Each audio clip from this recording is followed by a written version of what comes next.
ભારતના સ્વતંત્રતા સંગ્રામના એ છેલ્લા વર્ષો ખરેખર અજબગજબનો સમય હતો. વિચારો, એક જ સમયે બે અલગ ક્રાંતિઓ ચાલી રહી હતી. એક ક્રાંતિ હતી શેરીઓમાં, સામાન્ય લોકોના હાથમાં, અને બીજી એક ક્રાંતિ હતી જે બંધ બારણા પાછળ મોટા નેતાઓના મનમાં ચાલી રહી હતી. તો સવાલ એ છે કે આઝાદી મળે કઈ રીતે? શું કોઈ મોટી સિસ્ટમને જડમૂળથી ઉખાડીને ફેંકી દેવાથી, કે પછી એ જ સિસ્ટમની અંદર રહીને ધીમે ધીમે એક નવી દુનિયા બનાવવાથી? તમે જુઓ, એ સમયે બસ આ જ બે વિચારોની ટક્કર હતી. ચાલો આપણે એ સમયમાં જઈએ. વર્ષ હતું 1942. ભારત છોડો આંદોલનની આગ આખા દેશમાં ફેલાઈ ચૂકી હતી. અને બીજી બાજુ બ્રિટિશરો બીજા વિશ્વયુદ્ધમાં ખરાબ રીતે ફસાયેલા હતા. એમની પકડ હવે ઢીલી પડી રહી હતી અને માહોલ એકદમ ગરમ હતો. અને આવા જ ઉકળતા માહોલમાં એકદમ નવો અને કહી શકાય કે સાહસિક વિચાર જન્મ લઈ રહ્યો હતો. વિચાર એ હતો કે બસ હવે આઝાદી માંગવાની નથી. હવે તો આઝાદી છીનવી લેવાની છે. પોતાનું રાજ જાતે જ સ્થાપવાનું છે. અને આ જ વિચારમાંથી જે જન્મ્યું એ હતી દેશના ખૂણે ખૂણે ઊભી થયેલી સમાંતર સરકારો. પણ આ સમાંતર સરકાર એટલે શું? શું હતું આ? જુઓ, આ કોઈ સામાન્ય રેલી કે વિરોધ પ્રદર્શન નહોતું. ના, આ તો એનાથી ઘણું મોટું હતું. આ તો સીધું બ્રિટિશ શાસનને નકારી દેવાની વાત હતી. ગામડે ગામડે પોતાની સરકાર બનાવી, પોતાની કોર્ટ ચલાવી, પોતાના કાયદા ઘડવા, આ એની હિંમત હતી. એક રીતે કહીએ તો આ લોકોએ જાતે જ પોતાની આઝાદી જાહેર કરી દીધી હતી. આ ક્રાંતિની જે પહેલી ચિનગારી હતી એ ઉત્તર પ્રદેશના બલિયામાં ભડકી. ત્યાંના લોકોએ શું કર્યું?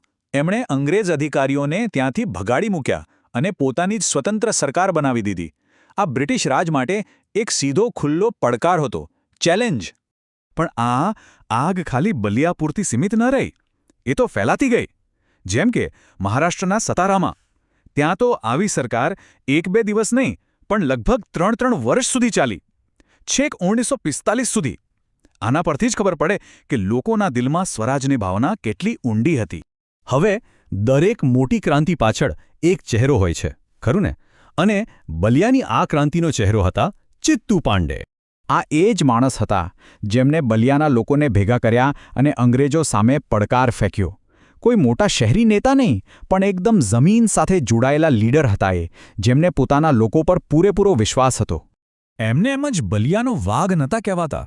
અને જાણો છો, આ નામ એમને કોણે આપ્યું હતું? કોઈ સ્થાનિક નેતાએ નહીં, પણ ખુદ જવાહરલાલ નહેરુ અને સુભાષચંદ્ર બોઝ જેવા મોટા ગજાના નેતાઓએ. આ જ વાત બતાવે છે કે એમનું કામ કેટલું મોટું અને કેટલું મહત્વનું હતું. તો એક તરફ બલિયા અને સતારાની ગલીઓમાં લોકો પોતાની આઝાદીનો જશ્ન મનાવી રહ્યા હતા. પણ સવાલ એ છે કે એ જ સમયે દિલ્હી અને શિમલાના મોટા મોટા રાજમહેલોમાં શું ચાલી રહ્યું હતું? ત્યાં તો સાવ જુદી જ રમત રમાઈ રહી હતી. વાટાઘાટોની, રાજકારણની, સમજૂતીની. અને આ જ આપણને લઈ જાય છે આપણી બીજી વાર્તા તરફ, રાજાજી પ્રસ્તાવ. આપણે વાત કરી રહ્યા છીએ 1944ની.